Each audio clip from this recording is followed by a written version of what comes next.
So I'd like to introduce to you this afternoon Gina Nick, who is running for the school board in Area 4.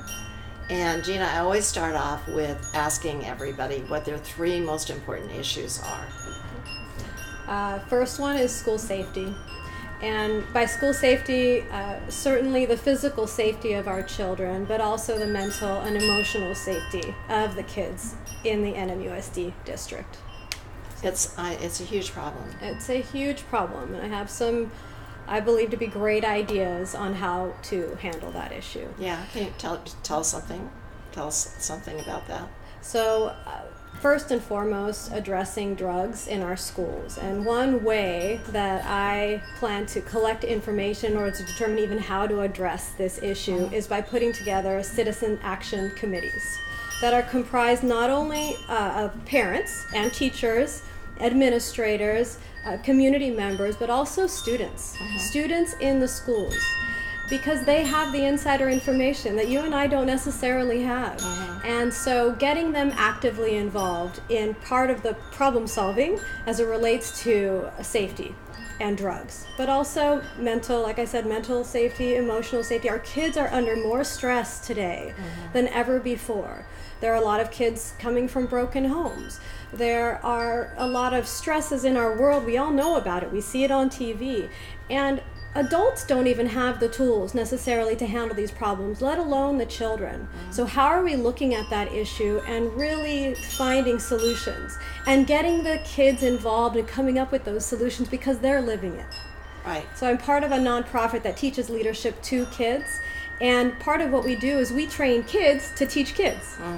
And by doing that, those older kids are evolving to the next level, and the younger kids listen to the older kids. And so that's part of what I'm looking at as one way to address that issue. So safety is your first issue. Yeah, so what is your second? Communication and collaboration.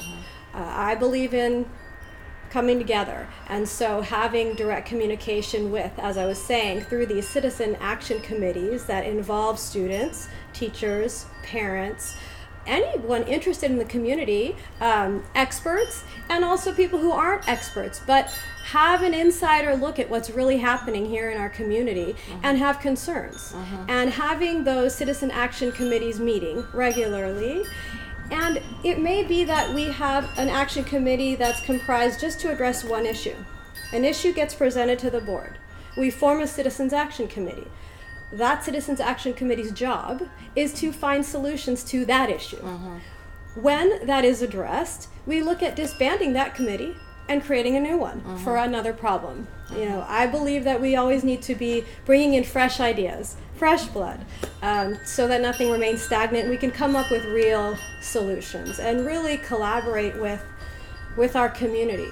You know, there's a lot of power in getting the community involved. The whole is greater than the sum of its parts. There's something that happens when we all get together with all of our different expertise to raise things up to a higher level and come up with creative solutions that no one person, no 7 people can come up with on their own.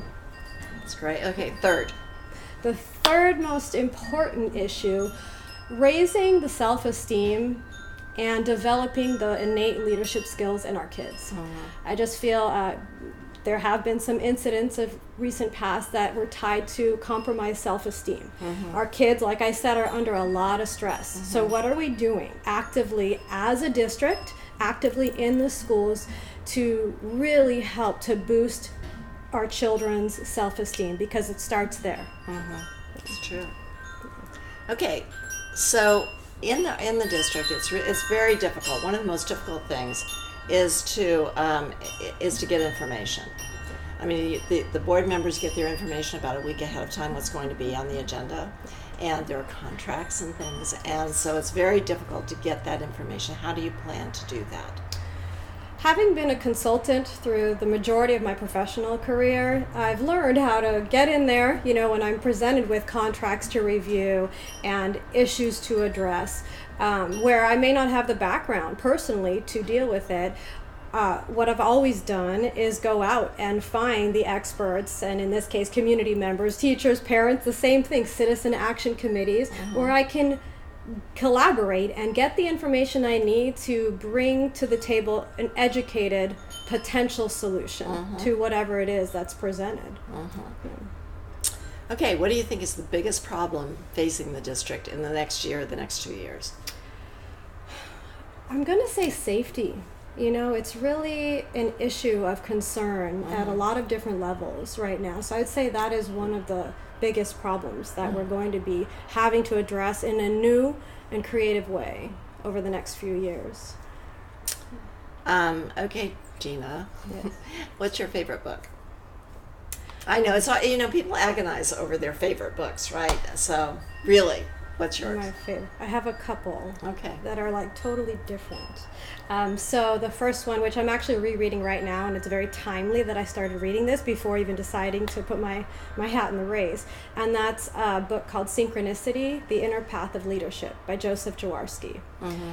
His father, the colonel, was one of the prosecutors during Watergate, and he became disheartened with the leadership in our country and watched as the country became disheartened with the leadership in our country.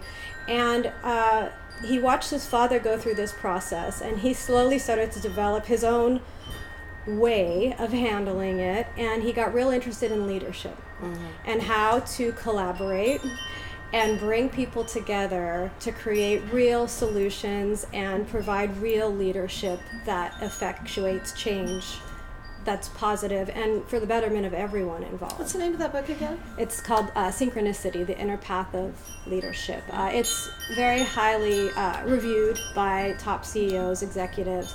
It's kind of, I see it as a step above a lot of the self-help, how to become a better leader books, you know? It really, you know, Who Ate My Cheese and all those books. I've read those over the years. And this one I've read and reread and reread. Yeah. And there are so many profound truths within that book. So I love that book. What's the other? Autobiography of a Yogi. So Yogananda was a yogi, and he was charged with the task of bringing yoga from the East to the West. Major barriers with language, culture at the time, etc. But he was successful in fulfilling his purpose.